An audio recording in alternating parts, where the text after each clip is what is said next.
এ যুবকেরা গল্প বলতে আসেনি গো, এরকম একটা একটা করে কত যুবক চলে গেছে, একটা একটা করে কত যুবতী চলে গেছে গো। তোমার যৌবনটাকে আল্লাহর বিরুদ্ধে লাগাও না গো, তোমার এই ক্ষমতাটাকে রাসূলের বিরুদ্ধে লাগাও না গো, তোমার এই ক্ষমতাটাকে মিথ্যার পক্ষে লাগাও না গো, তোমার এই ক্ষমতাটাকে আল্লাহর ঘরের বিরোধীকারীদের পক্ষে লাগাও না গো। এ যুবকেরা রূপ যৌবন আল্লাহ দিয়েছে, বুড়িরা রূপ যৌবন আল্লাহ দিয়েছে, এটা আল্লাহর রাস্তায় লাগাও, আল্লাহর রাস্তায় খরচ করো, কেননা এই যৌবন বেশি দিন নয়, আবার তুমি বার্ধক্য হয়ে যাবে। এই বয়সে যে বেশি বেশি করে ইবাদত করো, আল্লাহকে সিজদা দাও, রোজা রেখে রেখে জিন্দেগি কাটা, কোরআন তেলাওয়াত করে করে যদি কাটা, রাসূলের মাহফিলে গিয়ে গিয়ে যদি কাটা, হালাল ইনকাম করে করে যদি কাটা, কারণ হালাল ইনকাম করাটা ইবাদত, গরিব এতিমদেরকে দান খায়রাত করে করে যদি কাটা, কোন মানুষ বিপদে পড়েছে তাকে অর্থ যদি দিতে নাও পারো গো, শরীর দিয়ে মেহনত করে তার যদি সহযোগিতা করতে পারো গো। এ যুবকেরা মনে রেখে দিও, কাল কিয়ামতের ময়দানে এত কঠিন জায়গা হবে। কি মনে করছো দুনিয়ায় সব জায়গায় দাদাগিরি দিয়ে পার হয়ে যাবে? লাঠির জোর আছে, প্রশাসনের জোর আছে, নেতার জোর আছে, সব জোর দেখে দুনিয়ায় চলে যাচ্ছ। মনে রেখে দিও আখিরাতে দেখাবে মনে করে রেখেছো না বন্ধু না। আল্লাহ কিয়ামতের দিন বলবে জাহান্নামকে, এ ফেরেশতা যা আমার জাহান্নামকে নিয়ে জার্সির পাশে বা ৭০,০০০ জিনজিল দিয়ে আল্লাহ জাহান্নামকে বাঁধাবে। আল্লাহ পাকের এক একটা জিনজিলেতে ওই জিনজিলে ৭০,০০০ বাঁধা হবে, এক একটা জিনজিলে ৭০,০০০ করে ফেরেশতা ধরে রাখবে, জাহান্নামকে ধরে রাখতে পারবে না গো। লম্বা লম্বা যে পার করে গুনাহগার করে ধরতে যাবে গো। ওই জমিনে আদম নবীও নফসি নফসি বলবে, মুসা নবীও নফসি নফসি বলবে, ঈসা নবীও নফসি নফসি বলবে। এ যুবকেরা তাহলে তোমার আমার কি দশা হবে সেদিন? আল্লাহ দোস্তরা, আল্লাহ নবীরা তারা যদি নফসি নফসি করে, তোমার আমার দশা কি হবে? দাদাগিরি বেরিয়ে যাবে, মস্তানি বেরিয়ে যাবে, রক্তের গরম কেটে যাবে। ওই দিনে তোমার আমার কেউ দাঁড়াবে না গো। হ্যাঁ, দুনিয়ায় যদি তুমি নবী নবী করো, তোমার চরণে নবী, তোমার কথাতে নবী, তোমার লিবাসে নবী, তোমার ব্যবসায়ী নবী, সব জায়গায় যে তুমি নবীকে রাখতে পারো, চিন্তার কোনো কারণ নেই। ওই কিয়ামতের দিনে নবী মুহাম্মদ তোমাকে জান্নাতে নিয়ে যাবে। একটু ত্যাগ স্বীকার করো আমার সোনার ভাইরা, আমার যুবক ভাইরা, আমার বোনেরা, একটু ত্যাগ স্বীকার করো। আরে নবী আমার দুনিয়ার জমিনে সে শিক্ষা যা দিয়েছে ওইটাকে আমাদেরকে মেনে চলতে হবে। নাজাত যদি পেতে চাও, এই দুনিয়ায় ইহুদি কি করছে, খ্রিস্টান কি করছে, নাসারা কি করছে, কে কি করছে আমার দেখার দরকার নাই, তোমারও দেখার দরকার নাই। তবে তুমি যদি ইমানদার হও, তোমার জীবনের একটাই লক্ষ্য থাকবে, কোরআন শরীফ আর সুন্নাতে রাসূল। আমার কোরআন হলো আল্লাহর বাণী, আর রাসূল হলো যেটা করেছে সুন্নাত। ওই কোরআন অনুযায়ী নবী যা করেছে। এ যুবকেরা, তরুণেরা, বাপেরা, তাহলে পরকালের জীবনটা তোমার আমার জন্য আল্লাহ পাক চির শান্তি জান্নাত দেবে। সবকিছুই আল্লাহ দেয়। পরীক্ষা করার জন্য ফেরাউন এসেছে, নমরুদ এসেছে, সাদ্দাত এসেছে, আবু জেল এসেছে, উদবা এসেছে, সাইবা এসেছে, আবু সুফিয়ান এসেছে, হিটলার এসেছে, আর কত কত আজও আছে, কালো থাকবে। পরীক্ষার জন্য অনেককে আল্লাহ পাঠায়, কিন্তু আমাদের লক্ষ্য একটাই থাকবে, কি? আল্লাহ যেদিকে খুশি। আর আল্লাহ খুশি কার কথা মানলে? জোরে বলুন।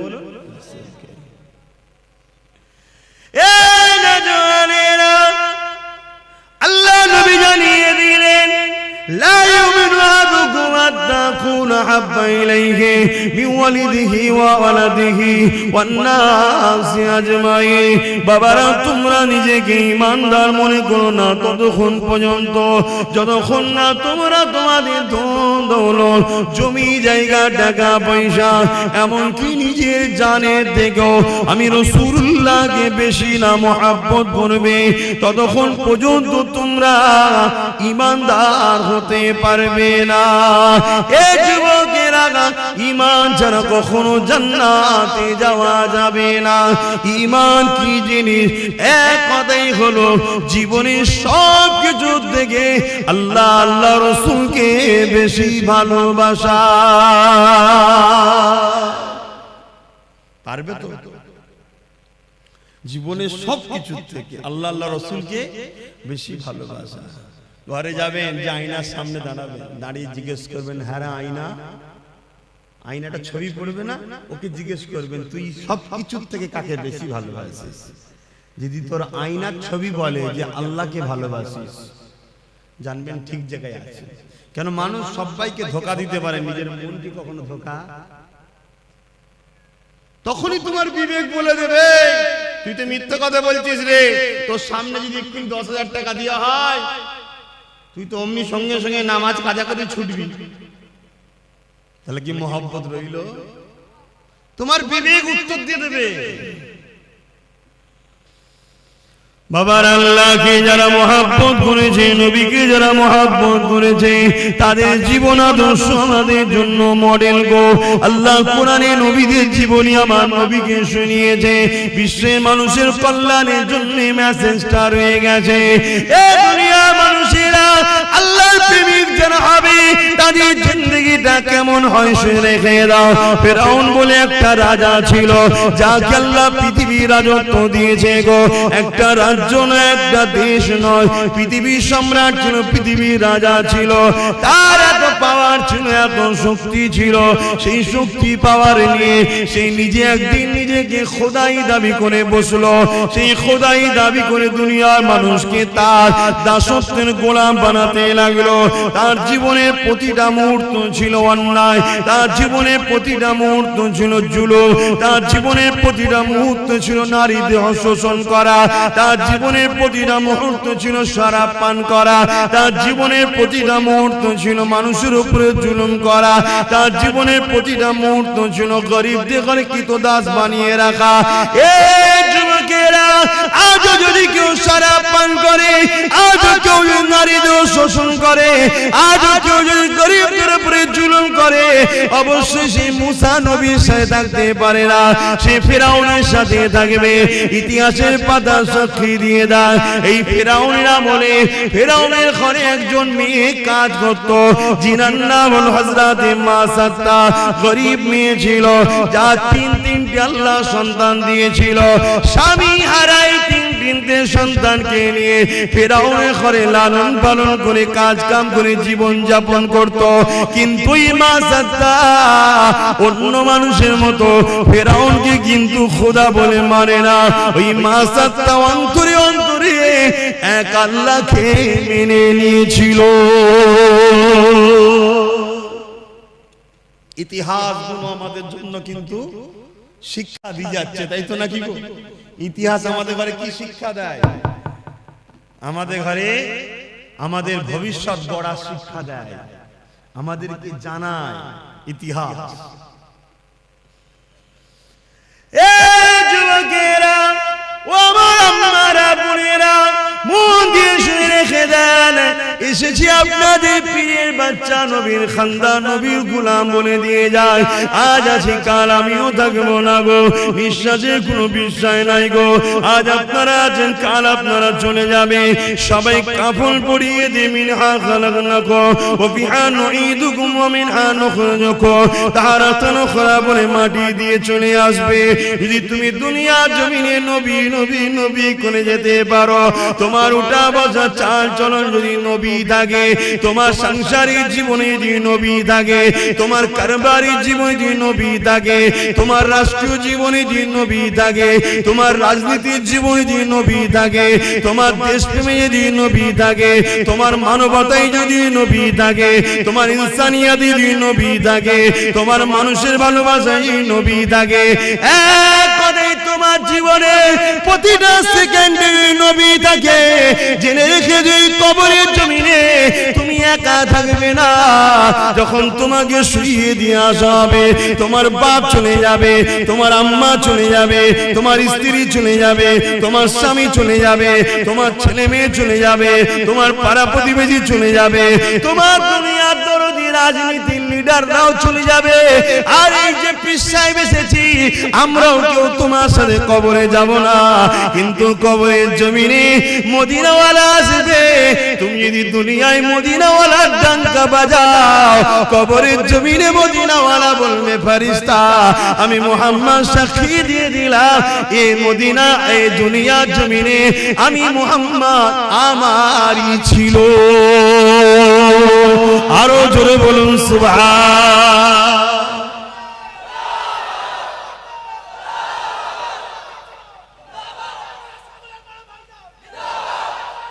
আল্লাহু আকবার। 15 থেকে 50 35টা বছরের জিন্দেগির জন্য জাহান্নাম কিনে নেবেন না আমার সোনার ভাইরা। করো, ব্যবসা করো, কারবার করো, কি বলো, সমাজ সেবা করো, অর্থনীতির সেবা করো, মানুষের পাশে দাঁড়াও, রাষ্ট্র পরিচালনা করো, সব করো, কিন্তু কোনটা করলে আল্লাহ খুশি, কোনটা করলে রাসূল খুশি, এটা মাথায় রাখো। কোনটা করলে আল্লাহ খুশি, রাসূল খুশি, ওটা করো। আর ইসলাম একটা কমপ্লিট জীবন ব্যবস্থার নাম। ইসলামে শুধু নামাজ, রোজা, হজ, যাকাতের মধ্যে সীমাবদ্ধ করবেন না। ইসলাম বা কোরআনে এমন কোন জিনিস নাই যে যার সমস্যার সমাধান নাই। যুবক শোনো, ভাই আমার, যুবতী বোনেরা শোনো, তোমার মতো হাজারো লাখো যুবক যুবতী এই দুনিয়া থেকে কবে চলে গেছে, যুবক বয়সে, এই যুবতী বয়সে চলে গেছে। তোমার মতো হাজার হাজার যুবক মদ খেয়ে রাস্তার ধারে টলে টলে পড়ে আছে। তোমার বয়সে হাজার হাজার বোন বিধবা হয়ে যায়, ফুটপাতে পড়ে আছে, বা নিজের শরীরকে বিক্রি করে পেট চালাতে হচ্ছে। তা থেকে আল্লাহ ভালো রেখেছে না রাখেনি? শুকরিয়া আদায় করো, আল্লাহর নেমত হারামি হয়ো না। শুকরিয়া আদায় করো যে আল্লাহ আলহামদুলিল্লাহ অনেক ভালো আছি। তো সেই আল্লাহকে ভুলে যেও না। তিনি কি চায় তোমার থেকে? বান্দা আমায় একটু সেজদা দে, রুকু দে, আর আমার হাবিবের কথা অনুযায়ী চল, অন্য কারো কথা শুনিস না, সব ধোঁকা। আমার হাবিব তোদের আপন। জোরে বলুন সুবহানাল্লাহ। এটা আমি বলিনি, আল্লাহ বলছে। এ কথা বলা যাবে তো নাকি? এ কথাও বলা যাবে না। তবে আগামী দিন ধর্মীয় আলোচনাও সমস্যা হবে, সেই সিচুয়েশন তৈরি হচ্ছে। বাপেরা, নওজওয়ানেরা, যুবকেরা, মন দিয়ে শোনো, পরিবর্তন হবার চেষ্টা করো।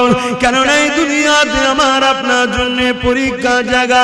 আখিরাতের জমিনটা বড় কঠিন হবে। ওই কবরের জমিনটা যদি তোমার রাসূলের না হয়ে যেতে পারো, ওই কবরের জমিনে আল্লাহ বা 99টা করে সাপ দেবে গো। ওই কবরের জমিনে দেখা যাবে জাহান্নামের একটা গর্ত হয়ে যাবে গো। এই যুবকেরা, দুনিয়ার জমিনে যদি সামান্য একটু আগুনে হাত লেগে যায়, সঙ্গে সঙ্গে যদি হাতটা টেনে এলাও, তার জ্বলনটা মাসকে মাস থাকতে থাকে, তার কষ্টটা বলার মতন এত কষ্ট হতে থাকে। দুনিয়ার যে আগুন দেখছো, ওই আগুনটা জাহান্নামের আগুনের কাছে তো বড় পেন নাই গো। জাহান্নামের আগুনকে 70,000 বার ধোয়ার পরে তারপরে আগুনটা তৈরি হয়েছে গো। এ যুবকেরা, গল্প বলতে আসেনি গো। এরকম একটা একটা করে কত যুবক চলে গেছে, একটা একটা করে কত যুবতী চলে গেছে গো। তোমার যৌবনটাকে আল্লাহর বিরুদ্ধে লাগাও না গো। তোমার এই ক্ষমতাটাকে রাসূলের বিরুদ্ধে লাগাও না গো। তোমার এই ক্ষমতাটাকে মিথ্যার পক্ষে লাগাও না গো। তোমার এই ক্ষমতাটাকে আল্লাহর ঘরের বিরোধীকারীদের পক্ষে লাগাও না গো। এ যুবকেরা, রূপ যৌবন আল্লাহ দিয়েছে, বুড়েরা রূপ যৌবন যৌবন আল্লাহ দিয়েছে, এটা আল্লাহর রাস্তায় লাগাও, আল্লাহর রাস্তায় খরচ করো, কারণ এই যৌবন বেশি দিন নয়, আবার তুমি বার্ধক্য হয়ে যাবে।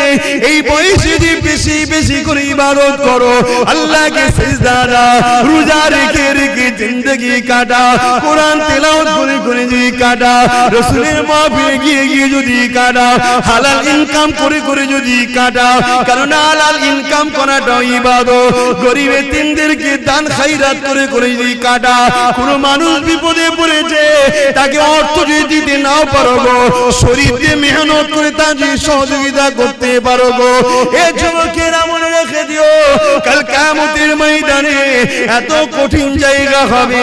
কি মনে করছো দুনিয়ায় সব জায়গায় দাদাগিরি দিয়ে পার হয়ে যাবে? লাঠির জোর আছে, প্রশাসনের জোর আছে, নেতার জোর আছে, সব জোর দেখে দুনিয়ায় চলে যাচ্ছ, মনে রেখে দিও আখিরাতে দেখাবে মনে করে রেখেছো না বন্ধু না। আল্লাহ কিয়ামতের দিন বলবে জাহান্নামকে, এ ফেরেশতা যা আমার জাহান্নামকে নিয়ে জার্সির পাশে বা 70,000 জিনজিল দিয়ে আল্লাহ জাহান্নামকে বাঁধাবে। আল্লাহ পাকের এক একটা জিনজিলেতে ওই জিনজিলে 70,000 বাঁধা হবে, এক একটা জিনজিলে 70,000 করে ফেরেশতা ধরে রাখবে, জাহান্নামকে ধরে রাখতে পারবে না গো। লম্বা লম্বা জিল পার করে গুনাহগার করে ধরতে যাবে গো। ওই জমিনে আদম নবীও নফসি নফসি বলবে, মুসা নবীও নফসি নফসি বলবে, ঈসা নবীও নফসি নফসি বলবে। এ যুবকেরা, তাহলে তোমার আমার কি দশা হবে সেদিন? আল্লাহ দোস্তরা, আল্লাহ নবীরা তারা যদি নফসি নফসি করে, তোমার আমার দশা কি হবে? দাদাগিরি বেরিয়ে যাবে, মস্তানি বেরিয়ে যাবে, রক্তের গরম কেটে যাবে। ওই দিনে তোমার আমার কেউ দাঁড়াবে না গো। হ্যাঁ, দুনিয়ায় যদি তুমি নবী নবী করো, তোমার চরণে নবী, তোমার কথাতে নবী, তোমার লিবাসে নবী, তোমার ব্যবসায়ী নবী, সব জায়গায় যদি তুমি নবীকে রাখতে পারো, চিন্তার কোনো কারণ নেই। ওই কিয়ামতের দিনে নবী মুহাম্মদ তোমাকে জান্নাতে নিয়ে যাবে। একটু ত্যাগ স্বীকার করো আমার সোনার ভাইরা, আমার যুবক ভাইরা, আমার বোনেরা, একটু ত্যাগ স্বীকার করো, কেন তোমরাই কিন্তু সবকিছুর মূল। এখন আগামী দিন তোমাদের বাচ্চারা পশ্চিম বাংলা এবং ভারতে কোরআন, মসজিদ, মাদ্রাসা নিয়ে, জলসা মাহফিল নিয়ে, আল্লাহ নিয়ে, রাসূল নিয়ে মাথা তুলে বাঁচতে পারবে কি পারবে না, সেই পরিবেশটা তৈরি করা মুসলমানদের ঘরের যুবক তোমাদেরই দায়িত্ব। তোমার ধর্ম তুমি পালন করো, তোমার মসজিদে তুমি যাও, তোমার মাদ্রাসায় তুমি আসো, তুমি এখান থেকে দিন শেখো, এই মাদ্রাসা বানাও, এখানে তুমি আসো, একে পিয়ার করো, তাহলে তোমার বাচ্চা কিন্তু তোমায় দেখে দেখে শিখবে। সর্বপ্রথম শিক্ষা কিন্তু দেখে শিক্ষা, তাই তো নাকি গো? আর তুমি যদি দুনিয়ায় রাসূল ছেড়ে দাও, তাহলে কিয়ামতের দিন রাসূল পাবে মনে হয়? কি গো বলছেন না কেন? রাসূল পাবেন। আমার আলোচনায় অসুবিধা হচ্ছে যুবকদের, আল্লাহর রাস্তায় বোঝো। আর তোমরা যুবক যত মাহফিলে ভিড় করবে, তত ইবলিসের মাথায় বাজ পড়বে। 1 লক্ষ বুড়ো মাহফিলে ভিড় করলে ইবলিসের অত টেনশন নেই। বাপেরা খারাপ নেবেন না, হাকিকতটা বুঝাচ্ছি, কারণ আপনারা একদিন যুবক ছিলেন। 1 লক্ষ যুবক মুরব্বী বাপ মা যদি মাহফিলে ভিড় করে, ইবলিসের অত টেনশন নেই। কিন্তু 10,000 যদি বোন আর ভাই যদি মাহফিলের দিকে খেয়াল করে, ইবলিসের মাথায় বাজ পড়ে যাবে। উরি সর্বনাশ, উরি সর্বনাশ। কেন? ও জানে মুরব্বী বাপটা আর হয়তো 2-5 বছর, কথা বুঝছেন না? তারপরেই কিন্তু ওর পর থেকে লিবার কেউ নেই, ওখানে ইসলাম শেষ। কিন্তু যুবকটা যখন এখন আসছে, এই বয়সে ওর ছেলেটা ওর সাথে আসবে, তার মানে এখন 100 বছর 150 বছর চলবে, কথা বুঝছেন না? এই জন্য তোমাদেরকে আল্লাহর রাস্তায় বলছি, তোমাদেরকে হাজারো চক্রান্তে জড়িয়ে রাখা হবে, শুধুমাত্র উদ্দেশ্য আল্লাহ থেকে সরাও, রাসূলের থেকে সরাও। আরে আব্বাস সিদ্দিকী কে?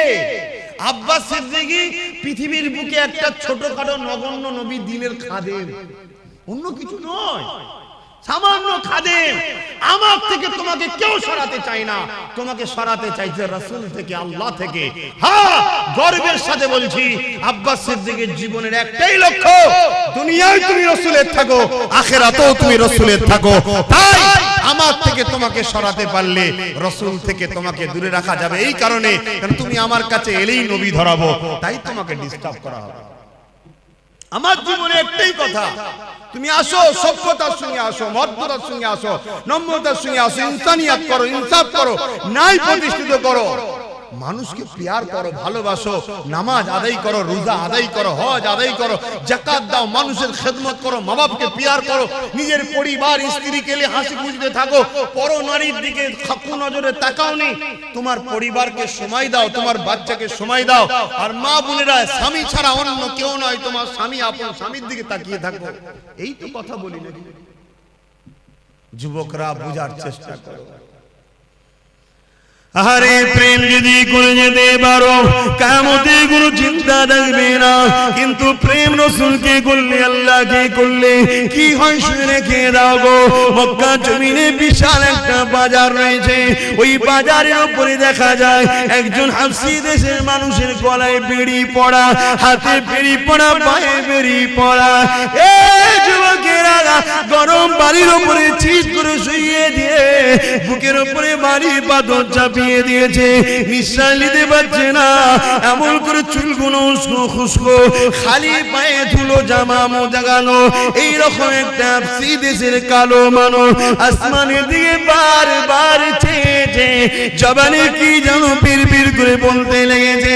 কয়েকজন লিডার রাজে তার কানে কানে যেন কি বলতে লাগলো, কি বলেছিল, তোরা মুহাম্মাদের দল ছেড়ে দে, আমাদের দলে চলে আয়, রহমানের দল ছেড়ে দে, ইবলিসের দলে চলে আয়, নামাজ ছেড়ে দে, রোজা ছেড়ে দে, হজ জাকাত ছেড়ে দে, গান বাজনা, সিনেমা, যাত্রা, মদ, জুয়া, গাঁজা, জিনা, ব্যভিচারিতে চলে আয়।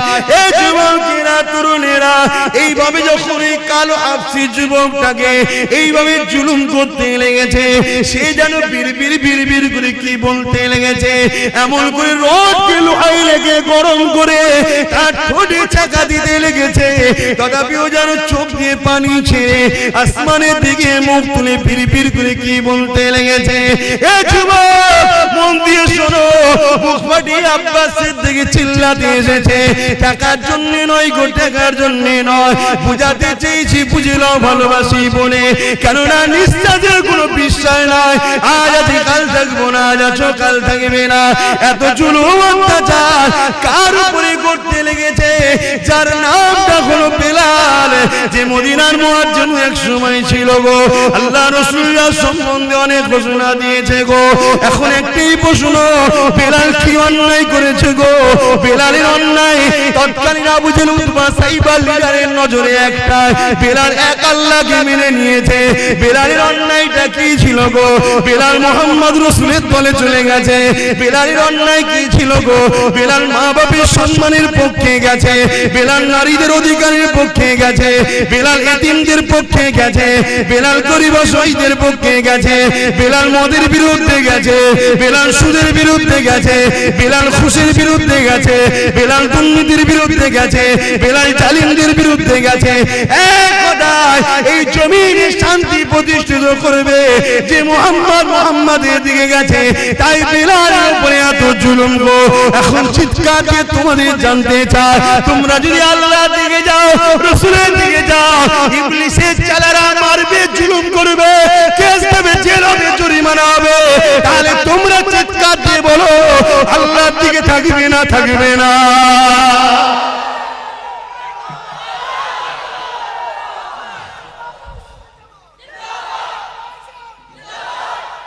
আল্লাহু আকবার। পারবে বেলালের মতো মার খেতে? সে পরীক্ষা নেবে না, আল্লাহ চিন্তা নেই, সে নিলে তো আমাদের ইমানের সব দিক দিয়ে পালাবে, অবস্থা বুঝেই নেবে, চিন্তা নেই। তবে আল্লাহ যাকে ভালোবাসে একটু পরীক্ষা করবে না, করবে না? তুমি পরীক্ষা করো না? তোমায় কেউ যদি বলে ভালোবাসে, পরীক্ষা করো না? তুমি কেউ নয় যদি পরীক্ষা নিতে পারো, সবকিছুর মালিক যিনি, তিনি পরীক্ষা নেবে না, দুটো হাত দিলাম, দুটো চোখ দিলাম, দুটো কান দিলাম, দুটো পা দিলাম, নিঃশ্বাস দিলাম, আজও বাঁচিয়ে রেখেছি। মায়ের পেটে ছিল, খাইয়েছি, দুনিয়ায় আসার আগে মায়ের স্তনে দুধ দিয়েছি, খেয়েছে, জমিনে গাছ লাগাই ও ফল দিই আমি, তো সে আল্লাহ একটু পরীক্ষা নেবে না? পরীক্ষা যেই নেবে উনি মন খারাপ করলে হবে? তবে হ্যাঁ, আমাদের জন্য তো অনেক ফেসিলিটি আছে, যে ফেসিলিটিটা সাহাবারা পায়নি বা অন্যান্য নবীরা পায়নি, আমরা কিন্তু অনেক ফেসিলিটি পেয়েছি। কি? আমার রাসূল জানিয়ে গেছে। যদি ভয় লাগে অন্তরে অন্তরে মানো, চুপচাপ থাকো, বুঝতে দিও না কাউকে তুমি আল্লাহ মানো, রাসূল মানো, চুপচাপ থাকো। তুমি ন্যায়ের দিকে, সত্যের দিকে, আল্লাহর দিকে, রাসূলের দিকে, ইনসাফের দিকে আছো, কাউকে বুঝতে দিও না, চুপচাপ থাকো। এ তো ফেসিলিটি আগে ছিল না, নবী তো হাদিস বলে গেছে তাই পেয়েছি। কিন্তু তাদের উপরে কি জুলুম হয়েছিল! হ্যাঁ, আজকে এত মা বোন, আহা, আজকে ঘরে কারো অভাব নেই, তারপরও ফিরি পেলে সব ছুটছে, সব ছুটছে, পর্দা জর্দা হয়ে যাচ্ছে। কি গো বাপ, পর্দা করা ইসলামে কি ফরজ? ফরজ কি ফরজ? ফরজে আইন। আমার মা পর্দা করলে সবার মায়ের পর্দা হয়ে যাবে নাকি? না, এত বড় ফরজ, যেখানে জান্নাতের দরজায় লেখা আছে দাইয়ুসু লা ইয়াদখুলুল জান্নাত, দাইয়ুস কোনদিন জান্নাতে যেতে পারবে না। দাইয়ুস কে? যে মুখমণ্ডল, হাতের গাঁটের বাইরের অংশ, পায়ের গাঁটের নিচু অংশ ছাড়া বাকি জায়গাটাকে কোন অংশই দেখা যায় পরপুরুষের নজরে, ওইটাই হলো দাইয়ুস। ওটা স্বামীর দেখা হয়, বাকি জায়গাটুকু নয়। বাকি এই মুখমণ্ডল, হাতের গাঁটের বাইরের অংশ, পায়ের গাঁটের বাইরের অংশ ছাড়া বাকি জায়গা যা আছে স্বামী ছাড়া কারো দেখার হক নেই। কথা বুঝে আসছে? আজকে আমরা কি করছি? এ ওয়াজ করলে আমার মা বোনের হয়তো অনেক মনে করতে পারবে তোমাকে এসব ওয়াজ করতে হবে না, আমার ইচ্ছা আমি যা খুশি করো। মা, ইচ্ছা বলে কিছু নেই, আমার বলে কিছু নেই। আব্বাস সিদ্দিকী যা চিল্লাচ্ছে, আব্বাস সিদ্দিকী নয়, জবান দিয়েছে আল্লাহ, আমার নয় গো মা, ব্যবহার করতে দিয়েছে, সময় হবে কেড়ে নেবে। এই হাত আমার নয়, আল্লাহ দিয়েছে। চোখ আমার নয়, আল্লাহ দিয়েছে। কান আমার নয়, আল্লাহ দিয়েছে। এই কিডনি আমার নয়, আল্লাহ দিয়েছে। নিঃশ্বাস যে টানছি আমার ক্ষমতা নয়, মা আল্লাহ দিয়েছে, আল্লাহ দিয়েছে। আল্লাহ, মা তোমাকেও সুন্দর করেছে, বোন তোমাকেও সুন্দর করেছে, আল্লাহ বিবস্ত করে দেয়নি। অতএব আল্লাহর জন্য চলো, দেখো, শিক্ষা নাও, শিক্ষা নাও। যুবকেরা শুনে রেখে দাও, নারীরা বড় দুর্বল হয়ে গো, নারীরা বড় কমজোর হয়ে গো, তথাপিও পৃথিবীর বুকে আল্লাহর জন্য, নবীর জন্য, আমার রাসূলুল্লাহর উম্মত উম্মতিদের মধ্যে থেকে সব থেকে প্রথম যিনি জান দিয়েছে, তিনি কেউ নয় গো, তিনি পুরুষ নয়, তিনি একজন নারী। কি নাম? সবই তো আল্লাহ করে জানো, তো মায়েদের মতো কেন হচ্ছ না? বোন মায়েরা এই মায়েদের মতো। এ যুবকেরা, খুব একটা যে বয়স হয়েছে আম্মা জান সুমাইয়া তা নয়, হালকা বয়স রয়েছে, একটা সন্তানও রয়েছে, স্বামীও রয়েছে, এমন সময় কিন্তু গোপনে গোপনে আমার আল্লাহকে আল্লাহ বলে মেনে নিয়ে, নবীকে রাসূল বলে মেনে নিয়ে হক শান্তি ধর্ম ইসলামে প্রবেশ করেছে। তৎকালীন আবু জিল, উতবা, সাইবা, আবু লাহাব যারা লিডার নেতৃত্ব দিত, এমন করে তারা জুলুম অত্যাচার শুরু করে দিল আম্মা জান সুমাইয়ার উপরে। যুবকেরা, তরুণেরা, আব্বারা, আম্মা সুমাইয়ার উপরে কত জুলুম করেছিল। অর্ধ উলঙ্গ করে দুটো ঘোড়াকে নিয়ে এসেছে, আম্মার পায়ে দড়ি বেঁধেছে, ঘোড়ার পায়ে দড়ি বেঁধেছে, ঘোড়াকে ছুট কাটিয়েছে। আম্মা জানের পিঠের কোমরে চামড়াটা ঘিসড়ে ঘিসড়ে গুটিয়ে গুটিয়ে গুটিয়ে কাদের কাছে জড়ো হয়ে গেছে। যুবকরা ভেবে দেখো তো দেখি, সামান্য একটু চৌদা গালে খেয়ে যেতে লেগেছ, তাহলে আম্মার উপরে কি জুলুম হয়েছে। আম্মা এই অবস্থাতেও আম্মার বুকে আবার ভারী পাথর চাপিয়ে দিয়েছে, গরম মরুভূমির বাড়িতে পিঠের গোশত সেদ্ধ হয়ে যাচ্ছে। এই অবস্থাতে বলেছিল, এ সুমাইয়া, আল্লাহর নবীর দল ছেড়ে দে, আমাদের দলে চলে আয়। আম্মা সুমাইয়া বলেছিল, রে জালিম, জান একদিন বেরিয়ে যাবে, কিন্তু আমি আমার আল্লাহ আল্লাহ রাসূলকে ছাড়বো না। এ যুবকেরা, তরুণেরা, আব্বারা এমন করে এক বল্লম নিয়ে আম্মা সুমাইয়ার অন্তরে আঘাত করে দিল। আম্মার শরীরটা দুটুকরো হয়ে গেল, বুক চিরে কলিজা বেরিয়ে গেল, পিছন থেকে বুক দিয়ে পিঠ দিয়ে বেরিয়ে গেল। এ যুবকেরা, আব্বারা, তরুণেরা, আমার আল্লাহ বা ফেরেশতাদেরকে বলতে লাগলো, এ ফেরেশতারা দেখলে দুনিয়ার জমিনে তোরা বলেছিলিস মানুষ বানাবে না, ফিতনা করবে, ফিতনা করবে। আমার আল্লাহ বলল ফিতনা করবে আলাদা মানুষ, প্রেম করবে আলাদা মানুষ। আমার প্রেমিক সুমাইয়া প্রমাণ করে দিল, এই জমিনের উপরে যত সূর্য উঠবে, চাঁদ উঠবে, ততদিন দুনিয়ার মুখে আমার প্রেমিক সুমাইয়ার আলোচনা থাকবে।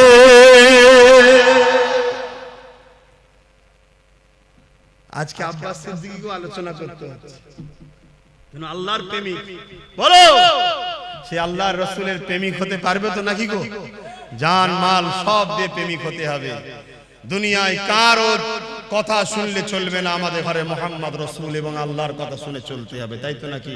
তাহলে বলুন, জীবনের শেষ নিঃশ্বাস পর্যন্ত নিজেদের জান মাল দিয়ে আল্লাহ আল্লাহ রাসূলের জন্য কারা নিজের জীবনকে উৎসর্গ করতে পারবেন? হাত তুলে দেখান। নারে তাকবীর, নারে তাকবীর। যে হাতগুলো উঠেছে আল্লাহ কবুল করেন, বলুন আমিন। আরো জোরে বলুন আল্লাহুম্মা আমিন। যদি কেউ জান্নাতে যেতে না চায়, হাত না তুলতে চায়, বেকার, তার জন্য দোয়া আছে। আমার বেকার, তাকে কষ্ট দিলাম না, তাই তো? সে বেচারি যেতে চাইছেন, আমি কেন ধরে টানতে যাবো? আল্লাহ কবুল করো। কিন্তু এই হাতগুলো কতটা ভালো, ঠিক আছে না? শুধু তুলে দিলেন। ভাইরা, নওজওয়ানেরা, প্রেম যে নেই তা নয়, অবশ্যই দুনিয়ায় যদি ঈমান না থাকবে, আল্লাহ পাক দুনিয়াকে ততদিন রাখবে।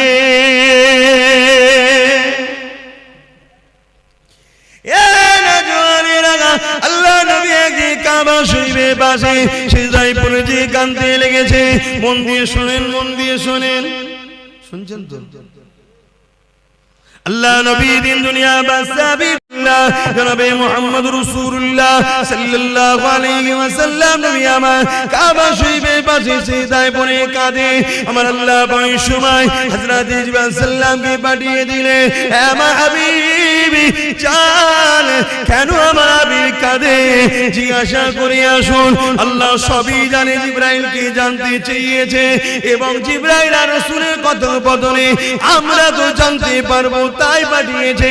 হযরত জিবরাইল সাল্লাম চলে আসলে আমার নবীকে সালাম দিয়ে বলতে লাগলে, ইয়া রাসূলুল্লাহ, হাবিবাল্লাহ, হুজুর আপনি কেন কাঁদেন?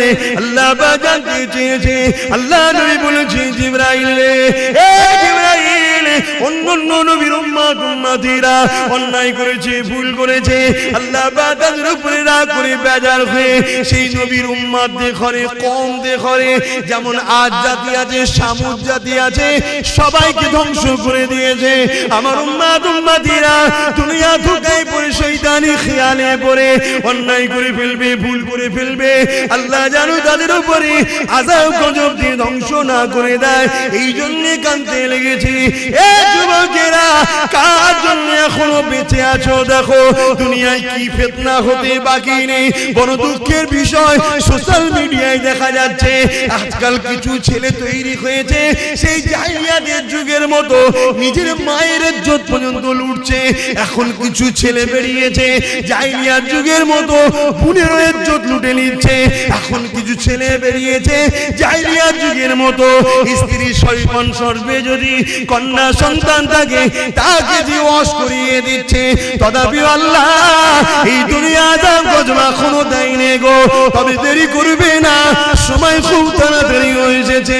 নবীর ভবিষ্যৎবাণী অনুযায়ী খুবই তাড়াতাড়ি দুনিয়ায় আযাবের গ্রাস হয়ে যাবে গো। এ যুবকেরা, তথাপি নবীকে আল্লাহ পাক জানিয়েছিল পৃথিবীর জমিনে একজন মাত্র যতক্ষণ দিল থেকে আল্লাহ আল্লাহ রাসূলকে ভালোবাসবে, আমার আল্লাহ ততদিন পর্যন্ত দুনিয়াকে ফানা করে দেবে না। রাসূলের সেই কান্নার বিনিময়ে এত অন্যায়, এত পাপের পরেও এখনো নিরাপদে আছে, তাই তো নাকি গো? তাহলে সেই নবীর ঘর মাদ্রাসা, কোরআনিয়া মাদ্রাসা বা খানকা হলো ইলমে বাতিনির মাদ্রাসা। ইলম দুই ধরনের, আল ইলমু ইলমানি, একটা জাহিরি, অপরটা বাতিনি। কথা বুঝে আসছে? জাহেরি ইলম হলো ফলের খোসা, আর বাতিনি ইলম হলো ফলের ভেতরের অংশ। কথা কিছু বুঝতে পারছেন? ওই ফলের ভেতরের অংশটাকে হিফাজত করতে গেলে বাইরে খোলা দিতে হয়, জাহেরি ইলম দিতে হয়। জাহেরি ইলম না থাকলে ও পীর সাহেব আবার বেদাতি হয়ে যাবে, ভণ্ড হয়ে যাবে। এই জন্য জাহেরি ইলম বাতিনি ইলম দুটো দরকার। আর বাতিনি ইলম ছাড়া নবীর দিদার পাওয়া যায় না। জোরে বলুন সুবহানাল্লাহ। আর 15 মিনিট সময় নেব, 4টে পর্যন্ত হবে। আপনারা বিরক্ত হচ্ছেন? 15 মিনিট এই প্রতিষ্ঠানের জন্য একটু খেদমত করার জন্য আলোচনা করছি। তার আগে আরেকটা কথা বলি, প্রেম এমন একটা জিনিস রে বাবা, প্রেমে সব কিছু দিয়ে দিয়ে যায়। হযরত ওসমান গনি আল্লাহ পৃথিবী বিখ্যাত ধনী করেছিল। চুরি করে নয়, দাঙ্গাবাজি করে নয়, ধোঁকা দিয়ে নয়, কারো ঝেড়ে নয়, দখল করে নয়, আল্লাহকে খুশি করে নয়, এর উপর ইনকাম করে ওসমান গনি আল্লাহ পৃথিবী বিখ্যাত করেছিল। এই যুবকেরা ব্যবসা করো, কারবার করো, হালাল ইনকাম করো, আল্লাহকে সিজদা পড়ে কাঁদো, মানুষকে দান খায়রাত করো, বরকত হবে। হালাল ইনকাম করে কোটি কোটি টাকা ইনকাম করো, কোনো অসুবিধা নাই, কিন্তু হারামের 1 টাকা ইনকাম করো না গো, ওই 1 টাকা তোমার সমস্ত হালালকে ফাঁসিয়ে দেবে। এই যুবকেরা হযরত ওসমান গনি আল্লাহ এত ধনী করেছে, নবী পাকের বড় প্রেমিক ছিল গো। এমন সময় একজন অসহায় মানুষ আল্লাহ নবীর কাছে এসেছে, হুজুর আমাকে কিছু সহযোগিতা করুন। আল্লাহ নবী বলে, শুনো, যাও আমার উসমানকে গিয়ে আমি রাসূলুল্লাহ আমার সালামটা দেবে, আর বলবে 100 মুদ্রা আল্লাহ রাসূল দিতে বলেছে। যাও বাবা, চলে যাও বাবা। কোন রয়াতে আছে 1000 মুদ্রা, 100 মুদ্রাটাই ধরে চলি। এ বাবারা, এমন করে মানুষটা চলে গেল, যে বলতে লাগলো আল্লাহ নবী সালাম দিয়েছে, 100 মুদ্রা দিতে বলেছে। উসমান গনি শুনলো, অন্য লোকের সঙ্গে কথা বলতে লাগলো, আবার বলতে লেগেছে, ও হযরত উসমান গনি রে, আল্লাহ নবী তোমার কাছে আমাকে পাঠিয়েছে, 100 মুদ্রা দিতে বলেছে। দুবার বলল, হুজুর অন্যজনের সঙ্গে আবার কথা বলতে শুনি। 3বার বলল, মানুষটা চলে যাচ্ছে। হযরত ওসমান গনি বলছেন, কোথায় যাচ্ছ? ওই সময় বলেছে, হুজুর আপনি তো আমার কথার গুরুত্ব দিচ্ছেন না। ওসমান গনি চৌদি পানি এসে যায়, কি কথা বলছো আল্লাহর বান্দা, তোমার কথা গুরুত্ব তো বলা হতে পারে, আমার জান, আমার ঈমান, রাসূল তোমাকে পাঠিয়েছে। যখন তুমি বলো নবী পাঠিয়েছে, 100 মুদ্রা দিতে বলেছে, উসমানকে নবী স্মরণ করেছে, শুনে আমার দিলটা বড় হয়ে গেছে। যতবার বলো 100 মুদ্রা করে ঠিক করেছি, তুমি যদি বারবার বলে যেতে, তোমার জন্য 100 করে বাড়াতে থাকতাম।